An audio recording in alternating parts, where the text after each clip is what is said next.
I know things have been tight at the plant. Take it for the kids. Don't worry about paying it back. I can't. I'm sorry. David, 28, sharp, and wearing a tailored suit, stepped close to Samuel, 34, who stood in his faded, oil-stained factory polo. David reached into his jacket, pulled out a thick fold of $100 bills, and tried to slide it directly into Samuel's front pocket. Samuel froze. His calloused hands clenched into fists at his sides. David meant it kindly. But to Samuel, that gesture didn't feel like generosity. It felt like pure, crushing humiliation. Samuel abruptly shoved David's hand back, rejecting the cash. Without a word, he turned on his heel, marched down the driveway, got into his beaten-up car, and slammed the door shut. He gripped the steering wheel so tightly his knuckles turned bone white against the worn plastic, staring aimlessly into the dark street as the old engine sputtered to life. Samuel was 34 years old. He was a hard worker and a devoted father who had spent years rising before sunrise and coming home exhausted just to keep food on the table and a roof over his family's head. Yet in a single second, standing next to his younger brother's brand new sedan, Samuel felt like a complete and total failure. What David didn't know was that this moment of embarrassment was about to trigger a hidden psychological trap, one that would drive Samuel to make a reckless $1,200 financial mistake less than 12 hours later that almost ruined his family's future. But what was this psychological trap, and why do almost all of us fall into it without even realizing it? If you've ever bought something you couldn't afford just to prove a point to someone else, hit that subscribe button right now and turn on notifications. We break down the powerful psychology behind our worst financial decisions so you can master your mind and build real wealth. Now, to truly understand the exact moment Samuel's pride snapped, we have to look at what happened inside that house just 20 minutes earlier, where a single subtle detail on the dinner table changed everything. It was family dinner night at their mother's house, a weekly tradition that usually brought Samuel comfort. But tonight, the atmosphere was suffocating. It started with a dull, heavy thud. A heavy, branded luxury key fob slammed onto the worn wooden kitchen table, right next to Samuel's faded, fraying leather wallet. Samuel didn't look up from his plate, but he felt the air leave his lungs anyway. Across the table, David leaned back in his chair, casually describing his newest promotion in tech sales, his upcoming luxury trip abroad, and the custom leather interior of the brand new sedan sitting in their mother's driveway. Their mother moved quietly around the background, clearing plates and listening to her son's talk.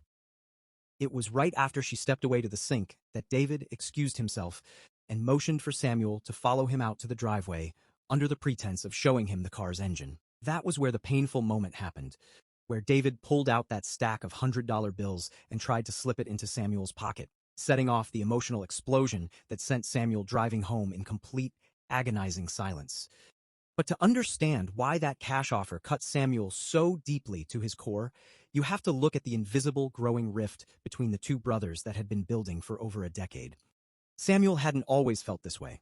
Growing up, he was the responsible older brother, the anchor of the family.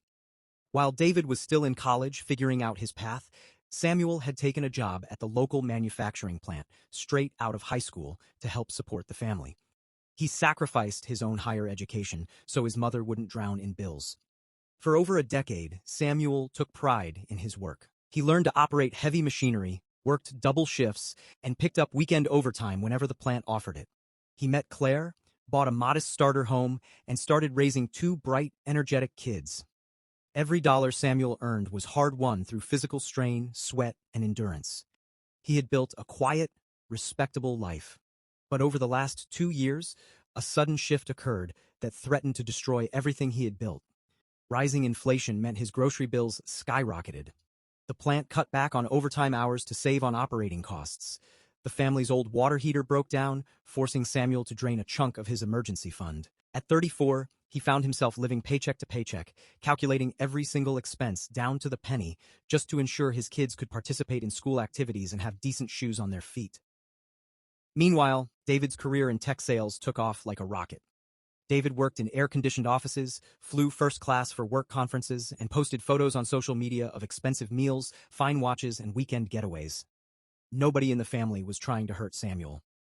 His mother loved him deeply and constantly praised his work ethic. David looked up to Samuel and genuinely wanted to share his success. But as Samuel sat at his mother's table, feeling the physical ache in his lower back from bolting heavy machinery for 8 straight hours, the contrast was deafening. Every detail of David's rapid rise felt like a quiet, invisible scoreboard, and Samuel felt like he was losing by a landslide. When Samuel finally got home after rejecting David's money, he couldn't sleep. He lay awake staring at the ceiling fan spinning in the dark, replaying the night over and over again in a toxic loop. David's promotion, the key fob, the suit, the pity in David's eyes as he offered the cash. Samuel's mind desperately searched for a way to erase the humiliating feeling of being the struggling older brother. And what he decided to do next at 5 o'clock the very next morning would shock his family. The next morning, instead of heading home after his night shift, Samuel made a sudden detour. He drove straight to an upscale high-end department store in the wealthy district of town, a place he had never stepped foot in before. At first, he lied to himself.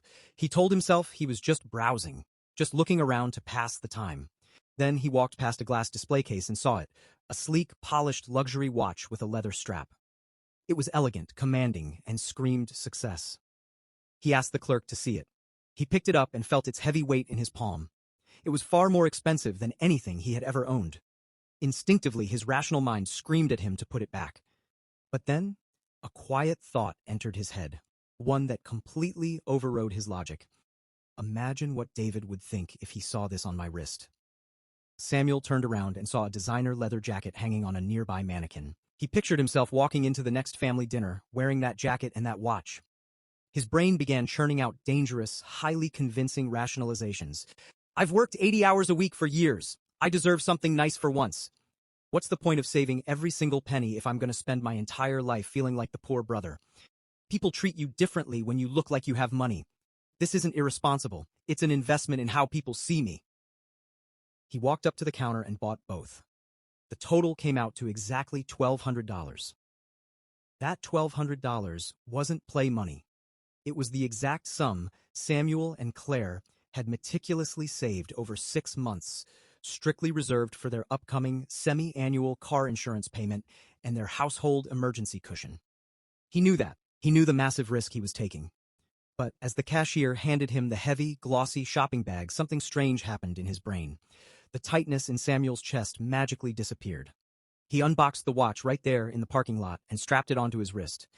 He adjusted the collar of his new jacket in his rearview mirror. For about 15 glorious minutes, a massive wave of relief washed over him. The crushing weight of shame was gone. When he looked in the mirror, he didn't see an exhausted, underpaid factory worker. He saw a man who looked like he belonged, a man who couldn't possibly need his little brother's charity. So why did buying those 2 items make his shame vanish instantly? What Samuel was experiencing in that moment is a powerful psychological mechanism that behavioral economists and psychologists call compensatory consumption, fueled by status anxiety. When human beings experience a severe threat to a core part of their identity, whether it's their competence, success, independence, or social standing, the brain experiences it as actual physical pain. To fix that pain, the mind seeks the fastest possible fix to restore the feeling of power and status that was just stripped away. The insidious thing about the human brain is that it rarely tells you the raw truth. It won't say, you are spending money you don't have because your little brother made you feel weak. Instead, it covers up your wounded self-esteem with comfortable, rational excuses. I work hard. I deserve a reward. It's important to present myself well. Samuel wasn't really buying a watch or a jacket. He was buying physical evidence. Evidence that he was successful. Evidence that he was an equal. Evidence that he didn't need anyone's pity. The fastest way we signal status to the world is through visible markers of wealth. But because those markers cost real money, using them to heal an emotional wound creates a dangerous, destructive trap. Samuel drove home feeling victorious, floating on a temporary high. But as he pulled into his driveway, he had no idea what was waiting for him just on the other side of his front door. Sitting at the kitchen table was Claire. Spread out in front of her were their monthly bills, their bank statements, and their handwritten budget ledger. She had been sitting there planning out how they were going to cover the upcoming insurance bill that week. She looked up, seeing the high-end shopping bag in his hand and the gleaming watch on his wrist. Claire didn't yell. She didn't throw a tantrum. Instead, she simply looked at him with an expression of quiet, heartbroken concern, looked down at the open budget book, and asked one gentle question that changed the course of his entire life. "Samuel, who are you trying to buy this for?" That single question sliced straight through all of Samuel's rationalizations. He stood frozen in the hallway, unable to speak. Because deep down, he knew the painful truth. He hadn't bought the watch for Claire. He hadn't bought it for his kids. And he certainly didn't need a $1,200 timepiece to tell the time at the factory. He had bought it for the man who tried to hand him cash on the driveway 24 hours earlier. He had bought it for an imaginary scoreboard inside his own head. Claire sat him down and gently walked him through the numbers. She made him realize that the watch wasn't an achievement and the jacket wasn't a reward. They were absurdly expensive bandages placed over a deep emotional wound. By trying to project the appearance of wealth for a few fleeting hours, Samuel was sacrificing the actual tangible financial security of his home. He was paying what financial experts call the ego tax, the staggering financial price tag of trying to protect your pride when you feel insecure. The revelation hit Samuel like a freight train. He realized that this wasn't just about him. It was a psychological trap that catches millions of people every single day. When someone feels unsuccessful at their job, they go out and finance a brand new car they can barely afford. When someone feels out of place around wealthy friends, they buy expensive designer clothes on credit cards. When someone feels invisible or unappreciated, they purchase flashy items that make them impossible to ignore. From the outside, these purchases look completely irrational and financially foolish. But from inside the person's emotionally hijacked brain, the purchase feels completely justified and necessary. The next morning, Samuel walked back into the department store, handed the items back to the clerk, and watched the $1,200 go straight back into his family's emergency savings account. However, Samuel knew that simply returning the items wasn't enough. The next time he felt embarrassed, inadequate, or compared himself to someone else, his brain would try the exact same trick. How could he stop his mind from making another impulse decision? To protect his family's future, Samuel implemented a psychological circuit breaker known as the 72-hour emotional pause. The rule was absolute. Whenever he felt a sudden, powerful urge to buy a non-essential item, especially after a moment of stress, social comparison, or wounded pride, he forced himself to wait 3 full days before spending a single cent. No exceptions. If he still wanted the item after 72 hours, when his emotions had cooled down, he could evaluate it rationally. But he would never, under any circumstances, make a purchase while emotionally activated. That 3-day pause allowed his nervous system to settle, giving his rational mind time to step in and ask one life-changing question. Do I actually want this item, or do I just want to stop feeling insecure? What happened over the next 3 years proved that this tiny rule was the turning point of his entire financial existence. Instead of obsessing over how he appeared to others, Samuel redirected all that nervous energy into taking real, practical action. During his quiet evenings, instead of scrolling online or dwelling on his brother's success, he began learning new technical skills in industrial maintenance. He took online certifications, expanded his knowledge of automated machinery, and negotiated a transition into a higher-paying specialist role at the plant. Together with Claire, he managed their money with military precision. They paid off their credit card debt, built a robust 6-month emergency fund, and started a small secondary side hustle, flipping refurbished tools online. It wasn't flashy. Nobody applauded him on social media. There was no luxury watch on his wrist to prove his progress. But day by day, month by month, his quiet confidence grew, not from what people saw on the outside, but from the unshakable foundation he was building on the inside. And then came the ultimate test. 3 years later, Samuel walked back into his mother's house for another family dinner. His life was completely transformed. He didn't drive a sports car, and he still wore simple, comfortable clothes. But his debts were totally cleared, his family was financially secure, and he was in total control of his future. As they sat around the wooden kitchen table, a familiar sound echoed through the room. Thud. David dropped his brand-new, heavy luxury key fob onto the table, right beside Samuel's plate, casually dropping hints about his latest corporate bonus. Samuel looked down at the key fob. For a tiny fraction of a second, the ghost of the old feeling flickered in his chest. The impulse to compare, the old sting of pride, the invisible scoreboard. Then it evaporated into thin air. Samuel didn't feel a shred of envy. He didn't feel the urge to prove anything or make a single excuse.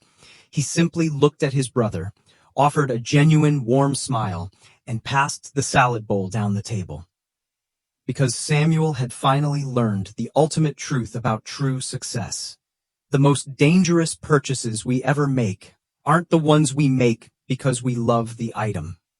They are the ones we make because we desperately want to change how we feel about ourselves. The most financially secure people never feel the need to wear their net worth on their wrist. The quietest person in the room is almost always the wealthiest. Not because they own the most things, but because they have absolutely nothing left to prove. When you finally stop spending money to perform success for other people, you gain the ultimate freedom. The freedom to build a life that is truly, unshakably your own.